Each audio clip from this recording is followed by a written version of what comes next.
Radio, nous sommes avec Arsène Itaba. Rebonsoir Arsène, rebonsoir. Bonsoir à toute la maison du 94.7. Bonsoir. Alors Arsène, on parle de ta carrière. Tu commences déjà la musique, la danse, à quel moment? Aïe, ça c'est... C'est une vieille histoire. Non, ça... Chaque fois qu'il faut parler de ça, je suis toujours très content. Alors, la danse et moi, à la base, vraiment, on se connaît pas. Parce que Arsène, à la base, comme... On se connaît pas.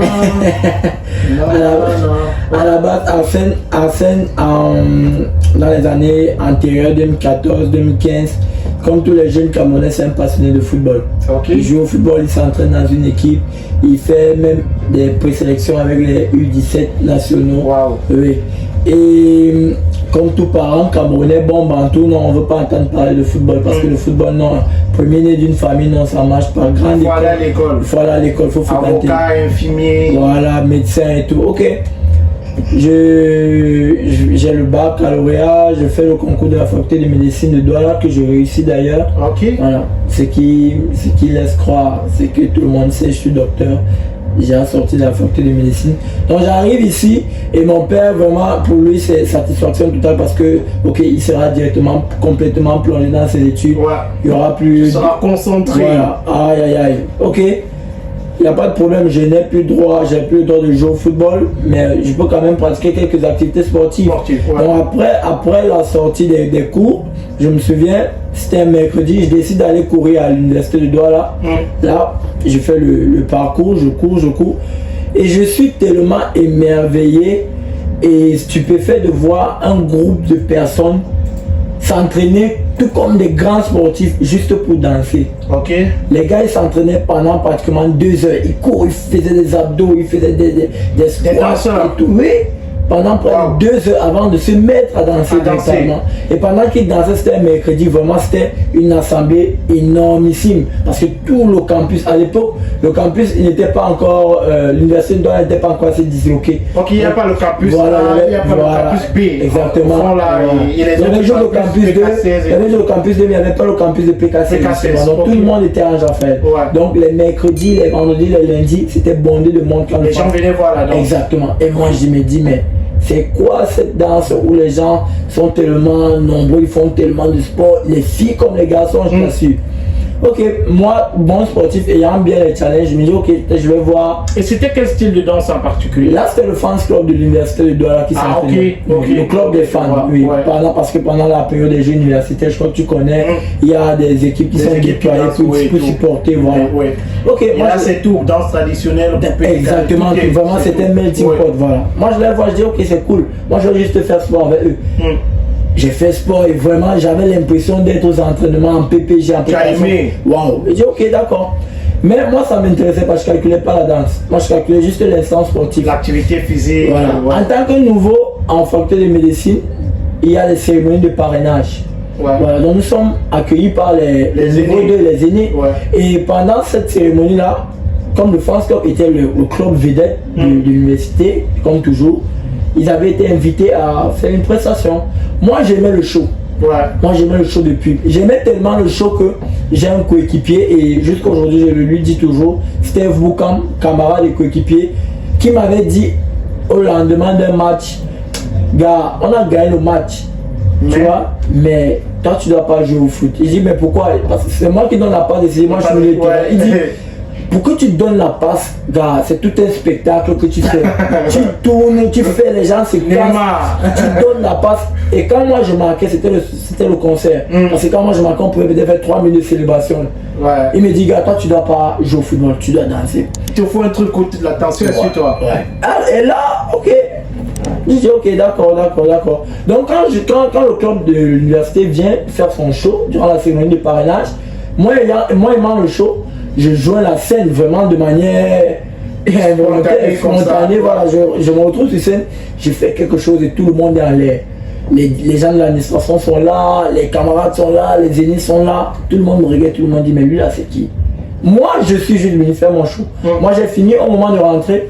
Le dirigeant du France Club à cette époque-là, un grand frère Alexis Zaza, il m'appelle, il me dit je vais te voir lundi dans les rangs. il faut que tu viennes danser, tu as quelque chose. Bon, moi, par respect, je lui dis, oui, grand frère, je vais venir, par respect. Ouais, mais tu ne sens pas. Lundi, je suis même pas allé. Ok. Mais mercredi, j'allais pour courir parce que moi, le mercredi, c'était mon jour de course et tout. Je les vois. Il me voit, il me dit, viens. J'entre dans les rangs. On danse. Et le France Club, vraiment, c'est ce qui m'a donné la discipline que j'ai aujourd'hui. C'est de l'armée. Parce que lorsque le France Club s'entraînait, les footballeurs venaient s'entraîner pour la rigidité et l'intensité des activités. Ouais. Les judokas venaient s'entraîner, les basketteurs venaient s'entraîner, avec les danseurs. Et c'est tellement discipliné que les meilleurs sont devant. Les meilleurs sont derrière, les moins forts sont au milieu. Donc moi j'arrive, moi je suis sportif déjà, donc je suis devant, ça danse, je suis devant, ça danse. Et là, on met un rythme que je ne connais pas. Je crois que c'est là que le déclic est venu. On met le makounais. Le makounais qui est une danse de l'air traditionnelle, culturelle, Sawampo. Ouais. Oui, danse des bassas spécifiquement. Ouais. Voilà, le makounais qui danse avec les épaules. J'avais jamais entendu parler du makounais.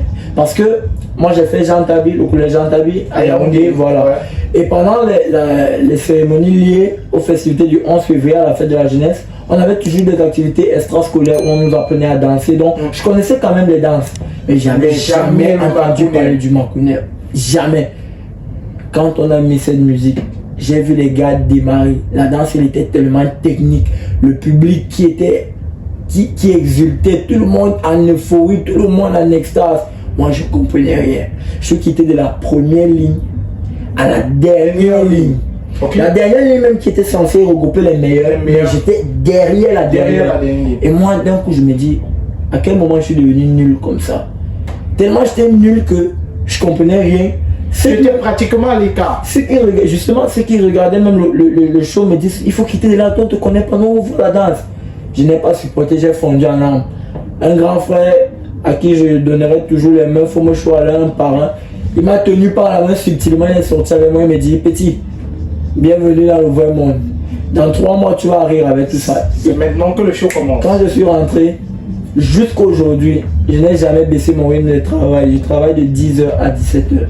Et on voit dans tes vidéos beaucoup d'intensité. Exactement. Tu mets beaucoup d'énergie. Il y a un truc que tu dégages et ça vient de l'université. Ça vient de l'université. Après, je veux dire, après cette initiation à la danse à l'université, ça a été quoi la suite pour toi? Merci pour cette question parce que je crois que les jeunes aussi qui sont derrière nous ont besoin d'entendre ça. Juste après l'université, c'était le choc à la famille. C'est le choc à la maison. Le combat le plus difficile. Convaincre la famille que c'est ça qu'on veut faire. Tu quittes le collège Jean Tabi qui est le plus grand établissement de référence. Tu arrives en faculté de médecine. Tu es le premier né d'une famille. Avenir garanti. Tu quittes, tu vas dans la danse. Délinquant. Et là on est en 2000. Là nous sommes en 2015. L'époque de Didier Arafat et voilà, tout avec les rebonds, exactement. La folie. Et j'arrive, c'est la première fois pour moi d'arriver à Douala. Je connais pas Douala. Et moi je vis dans un quartier très tumultueux, très bruyant. PK10. Oh, PK10, ouais. PK10 à cette période-là, c'était le feu, le vrai feu. Et là, je découvre le France Club, directement je m'attache au coupé décalé, je m'attache à la danse traditionnelle, je m'attache aux animations de veillée, je m'attache à tout ce qui est animation. Franchement, mon père, ça ne donne pas. Et là, il y a le couac. Il y a le couac, il y a la grosse collision entre mes parents et moi. Ça a été un moment très difficile parce que j'ai également vécu quelques problèmes difficiles familiaux. Je suis sorti de la maison où je vivais. Parce que je ne louais pas, je vivais chez quelqu'un. Toujours lié à la danse. Quand tu danses, tu débordes trop d'énergie. Peut-être tu te drogues, tu marches avec tel. Donc, tu rentres tard. Ouais.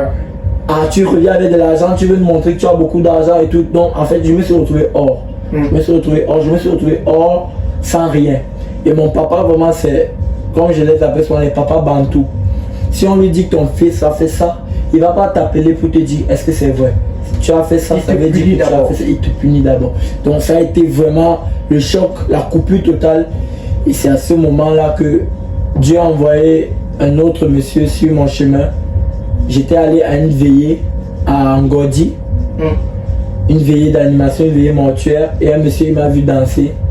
Il a demandé à un de mes camarades de me contacter parce que lui revenait du Sénégal.